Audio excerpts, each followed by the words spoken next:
Yo, what's up, Astray Squad? We back at it with another video. We got this Jamari. Doctor destroys career for TikTok clout. Let's check it out. We're gonna see another imbecile doing something for a quick minute of fame that's not gonna last long. And she hoping to blow her from the internet, which she's not gonna do. Make sure y'all hit that like and subscribe button too. We're gonna check it out. Yeah. Same concept that they would fool around with their lives and future job prospects in this way, all for usually a single drop of clout, which was essentially people digitally pointing and laughing at their foolish actions. But every once in a while we stumble across a story where the clout demon in question is actually very successful and maybe even rather intelligent. Meet Catherine Graw, a plastic surgeon from Ohio who recently got her license put in jeopardy over her various TikTok activities. And now for the last 7 months she has been fighting to keep her medical practice afloat, and now they have reached a verdict in this insane court case. So here we are on the video in question. Ohio revokes medical license of TikTok's Dr. Roxy. But her lack of professionalism and poor judgment in delegating responsibilities to others appears to have significantly contributed to her falling below the standards of care. Stern words from Dr. Jonathan B. Fable, just one member of the 12-member board tasked with investigating complaints and issuing, or in this case, revoking license as deemed fit. Imagine having to go in front of a board of fellow doctors, knowing that you're basically a laughingstock in the doctor community. Dr. Roxy claims that this will change her life forever. Well, she has single-handedly forever changed the lives of at least 3 people. Ooh, I won't lie, this doctor just dropped an absolute gem. He said, oh, you're concerned with your little life? Well, cry me a river. Look at all these other people that you've affected for the rest of their lives with all your various botched operations. Go dance around on TikTok now. And just so you guys know, these were the types of things she was posting on TikTok. She's the famous physician known as Dr. Roxy. She live-streamed plastic surgery on TikTok, gaining a huge following. So yes, not only was she dancing around in her scrubs doing the salsa, but she was also live-streaming these surgeries, and that's where most of these botched operations came in. As she was paying more attention to the 10-year-olds there in her chat than she was to the actual surgery. It was the concerns of not meeting the standard of care that brought the physician to this point. As early as 2018, Dr. Groy was asked to address concerns of patient privacy on social media. The plastic surgeon often posted behind-the-scenes video, often shot in an operating room. The board also sent notice to the surgeon explaining 3 patients treated from 2020 to 2022 were treated inappropriately or given improper discharge papers. And while I'm sure these patients did give consent, just imagine how uncomfortable the thought of that is. You're just laying there naked, exposed on the table. Dr. Roxy's doing her little TikTok dance in the corner, and you got like 10,000 people just watching your body get cut open. In general, it seems to me like there can be a lot of complications when it comes to these various plastic surgeries that women are getting nowadays. Some 26-year-old came in to do some buttocks implants. I'm going to take, I don't know, from part of her body, from her stomach to implant in her buttocks, and she died. You know, I remember when it used to just be the nose job, maybe a little bit of filler in those lips. But nowadays, these women are literally going to these plastic surgeons like if it's some sort of build-a-body. And obviously, in a lot of cases, go to the gym and just kind of naturally do your thing. Those concerns, plus others, including a recovery house run by the surgeon, not staffed by medical professionals, and surgeries performed in an office setting without the proper licensure. I won't lie, that has to be one of the most clever logos that I've ever seen.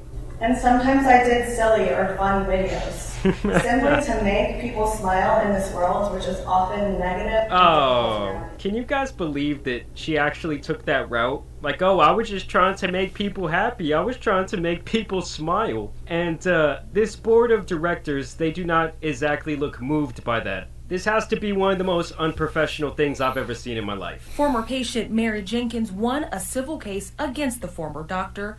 She says the license revocation is in a sense closure, but adds the damage she... Crying is not going to help you in this situation. You crying and try to plead to the judge and the whole doctors in the courtroom, it's not gonna help you. You're just gonna look like a weak person. And so many other women live You better with cry alone if you really want to cry. You better cry in the car once you leave the courtroom. will never go away. Oh yeah, mama got her money. Mama got a new pair of shoes. I won't lie to you guys, I bet that settlement was fat. It'll never go away because every time we look down and we see a scar, we're going to remember. And we're actually going to get more into the details of what she specifically did wrong. But before we do that, I don't want you guys out there trying to go through all these crazy surgeries to look younger. And there is no better way to keep your face looking youthful than with the sponsor of today's video, my friend. Actually, there's one for my gift. Months. Kelsey says she watched videos of Dr. Roxy performing surgeries every day for months. Did you talk to any patients or anything like that? No, I didn't know anybody who had had surgery. I mean, I won't lie to you guys. Going to a doctor based off the merit of their TikToks sounds like the very last thing I would ever do. Like, oh, I connected so well with her personality, now let me let her just cut my body open. Not trying to victim shame, though. You assumed because she was this TikTok personality that she was going to do a great job on your breasts. Yeah. If you're brave Ain't that shit fun? Ain't that shit bro? enough to live stream surgery and you're that transparent, you would just assume, No. that she's not having the issue she was having. But Kelsey No, I says wouldn't. she suffered major complications. By 4 weeks, I had a 5x5 wound under that breast. She live streamed your surgery. She did. Do you feel that that could have contributed to what happened? Do you think she wasn't paying attention? Rewatching it, I saw a couple cuts that she made when she was clearly talking to the camera or focused on what she was saying to them. Yeah, I won't lie to you guys, that is simply disgusting behavior. I mean, imagine you're having all these complications and you go back and look at the live stream. She was sitting in there eating some famous Amos, talking to the chat, and basically just being very neglectful while your body just lays there passed out. Yeah, why didn't you just sit up there and say you don't want to be on camera? You don't want your body being on camera when you in surgery. Sometimes you gotta blame these people too. You gotta blame these people because they be making dumb decisions, and then when something happened to them or happened to their body, then that's when they want to go sue. But you literally gave consent to go. You gave the go ahead for the doctor to do that. So this is what the lawyer representing those women had to say about these botched operations. The first one that came to me was, I think, a really egregious case. She went in for several procedures.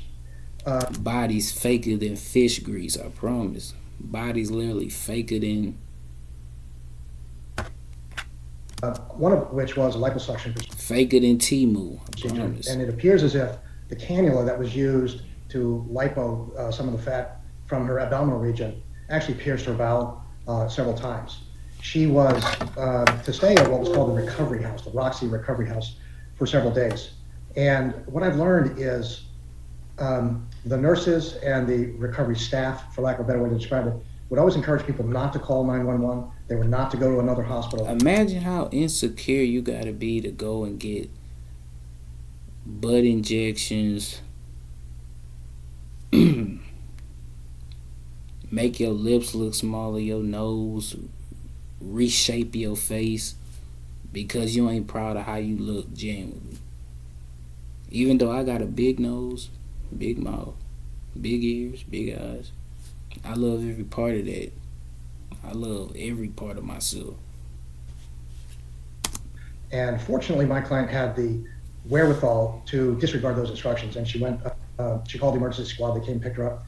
And she had to have emergency surgery. They actually removed some of her colon as a consequence of Oh what my happened. god. So that's how you know they were doing something super shady? When someone's calling in, they're having these life-threatening emergencies, and they're all revolved around the surgery that they were supposed to successfully complete. And they're like, oh no, don't call the police, don't call the ambulance. Just go to Weenie Hut Seniors down the street, and we'll have our other crock of shit doctor try and correct the surgery that she already f***ed up. Like, it's almost like Dr. Roxy knew she was doing something completely wrong, and in an attempt to cover up all of these botched operations, just made things much, much worse for herself from a legal standpoint. Many of the people who have contacted us are beyond the statute of limitations.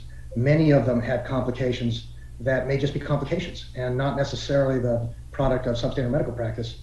but many of them have already missed the 1-year period during which, if they did have a malpractice claim, they could have been brought. Yeah, that's pretty crazy to me that you only have 1 year to file these claims, especially if you have a lot of documentation of where they went and f***ed up. They were told, almost, I want to say without exception, not to call the hospital, not to call 911, that if they had a complication, they would go to the Roxy Recovery House, almost as if they just simply didn't want anybody